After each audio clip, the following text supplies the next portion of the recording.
All right, this is a blast from the past, and it's going to be in a probably a 2 or 3 part video. But this is the Love Triangle Flock by Featherflex Decoys. Now, I had a set of these back in 2003, so that tells you how old these are. But it's a really good system, I think, that was developed, and I used them for years, and then was dumb enough to give them away or whatever, because they do have a good concept and I really liked them. Always liked Featherflex decoys. In fact, the first decoy I ever had was a Featherflex, and that one was bought in 1992. So that'll tell you when I bought my first one was then. Decoys have come a long way, but I really like the concept of these, and I think in some instances they're still kind of made. I don't know if they fall under the same name as Featherflex or not, but the concept is the same, and it may be. But this is what we're dealing with, and the idea behind it is that you have an aggressive jake, you have the 3-position hen, which I really like, and then this passive jake. Now I found these on eBay, so in a complete set like this was cheaper than anything as far as you buying individual ones, I think. I better take that back. It may have been something else I was looking at. But anyway, I was really fortunate to find one in a box, because this is the original box. This says includes 3 life-size turkey decoys and 3 field stakes, and I love the field stakes because they're just 2 pieces of plastic. They're fantastic. 1 3-position hen, that means a standing, feeding, or breeding, and then 1 passive jake and 1 aggressive jake. It says patent pending here, so I don't know if it's for that 3-position hen. I wondered if they ever got that patent. And it says see back for different season setups. Pretty cool little concept anyway. Endorsed by Brad Harris. I don't know if he's hunting anymore, but he used to be a field staff for Loman, and of course Mark Drury, we all know, still after it after all these years. So endorsed by him too. Now granted, this was again 2003. So on the back side, it just says, it gives another description. This says passive jake design will lure in even the wariest gobblers. I don't know if that would hold, it's a good, I guess, good pitch anyway. New 3-position hen, features standing, feeding, or breeding, multiple setup options, excellent for attracting mature toms, let's hope so. Realistic feather patterns and true life color. It's better than what you can get in a big box store for sure, I think. Let's see, irresistible wind activated movement, that is a plus. Field tested and proven highly effective. Yeah, I'm sure.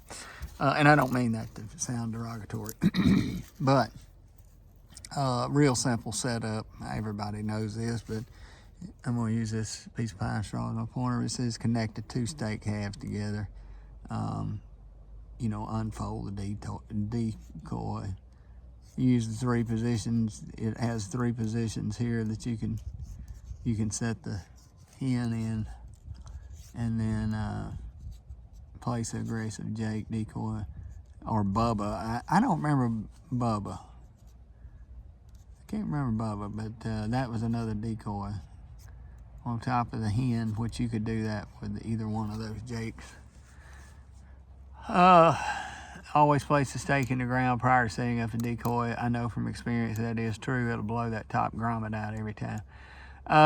Decoy is molded memory. I'm not so sure about how molded it is, because it can, if you don't have them out during the alpha season, then they're gonna have a crease.